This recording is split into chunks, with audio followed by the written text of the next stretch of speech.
ফরিদপুরের আলফাডাঙ্গা পৌরসভার বাসিন্দা খাদিজা বেগম অভাবের সংসারে বসে না থেকে নিজের মেধা ও পরিশ্রমকে কাজে লাগিয়ে সফলতা পেয়েছেন। ঘাস থেকে গুড় তৈরি করে সংসারের অভাব দূর করেছেন। পরিবারের সচ্ছলতার পাশাপাশি নতুন দৃষ্টান্ত স্থাপন করেছেন। খোঁজ নিয়ে জানা গেছে, পৌরসভার নাওরা মিঠাপুর গ্রামের মোহাম্মদ সাইফুল ইসলামের স্ত্রী খাদিজা বেগম তিনি মাত্র 10 শতক জমিতে বিশেষ ধরনের ঘাস চাষ করে তৈরি করছেন গুড়। এ উদ্ভাবনী উদ্যোগ তাকে শুধু আর্থিক সচ্ছলতায় এনে দেয়নি, বরং স্থানীয়দের কাছেও নতুন উদ্যোক্তা ও অনুপ্রেরণার উৎস হিসেবে পরিচিতি লাভ করেছেন। সূত্র জানায়, খাদিজা বেগমের 3 সন্তান। সংসারের অভাব তাকে নতুন কিছু করার প্রেরণা যোগায়। স্বামীর সীমিত আয়ে সংসার চালানো কঠিন হয়ে পড়লে বিকল্প আয়ের পথ খুঁজতে থাকেন।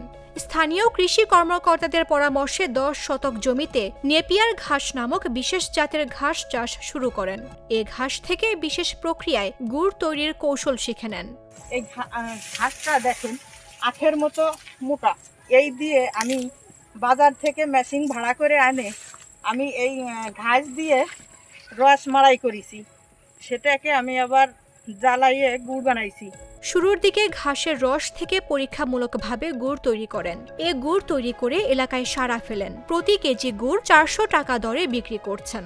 তিনি আরও বলেন, নতুন করে বেশি জমিতে ঘাস রোপণ করেছে। এই নতুন ঘাস দিয়ে আবার গুড় তৈরি করব। এছাড়া বিএসটিআইতে আবেদন করেছে। আমার এই ঘাসের গুড় মানবদেহের কোনো ক্ষতি করে কিনা, যদি ক্ষতিকর না হয় তাহলে বড় পরিসরে শুরু করব। স্থানীয় বাসিন্দা নুরু তালুকদার বলেন, পরীক্ষামূলক কেনার জন্য আসলাম এবং আমিও গুড় কিনছি। আসলে গুড়টা ভালো, খাওয়ার উপযোগী। এরকমের উদ্যোক্তা আমাদের দেশে প্রত্যেকের ঘরে ঘরে হওয়া উচিত। কর্মসংস্থান হবে, বেকারত্ব দূর হবে। আলফাডাঙ্গা উপজেলা কৃষি কর্মকর্তা তুষার সাহা বলেন, খাদিজা বেগমকে শুরু থেকেই বিভিন্ন ধরনের পরামর্শ ও কারিগরি সহায়তা দেওয়া হচ্ছে। তার সাফল্য এলাকার জন্য দৃষ্টান্ত। তার দেখাদেখি অনেক নারী কৃষিকাজে এগিয়ে আসবেন বলে আশা করি। তার পরিশ্রম ও উদ্ভাবনী ক্ষমতা প্রমাণ করে, সঠিক সুযোগ ও ইচ্ছাশক্তি থাকলে নারীরাও যে কোনো ক্ষেত্রে সফল হতে পারেন। উপজেলার স্বাস্থ্য ও পরিবার পরিকল্পনা কর্মকর্তা মোহাম্মদ নিয়াজ মুস্তাফি চৌধুরী জাগো নিউজকে বলেন, পুষ্টিমান উদ্ভিদজাত প্রাণীদেহের জন্য উপকারী। তবে ঘাসে যদি বিষাক্ত কীটনাশক ও গ্রোথ হরমোন প্রয়োগ না করে সঠিক প্রক্রিয়ার মধ্যে রস থেকে গুড় তৈরি করেন, তাহলে এটি মানবদেহের জন্য ক্ষতিকর নয়। বাংলাদেশ স্ট্যান্ডার্ডস অ্যান্ড টেস্টিং ইনস্টিটিউশনের উপপরিচালক ও অফিস প্রধান মোহাম্মদ কামাল হোসেন জাগো নিউজকে বলেন, সাধারণত আখের গুড়কে আমরা গুড় বলে থাকি। ঘাসের রস থেকে যেটা তৈরি হয় সেটা আসলে গুড় নয়। সেক্ষেত্রে আখের গুড় ছাড়া লাইসেন্স দেওয়ার নীতিমালা নেই। ঘাসের গুড় মানবদেহের জন্য ক্ষতিকর কিনা জানা নেই।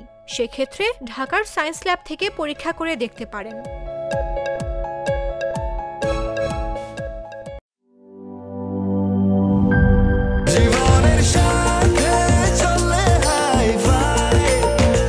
স্বাস্থ্যকর অল টাইম ফ্যামিলি কেক, সব সময় অল টাইম হেলদি লাইফ।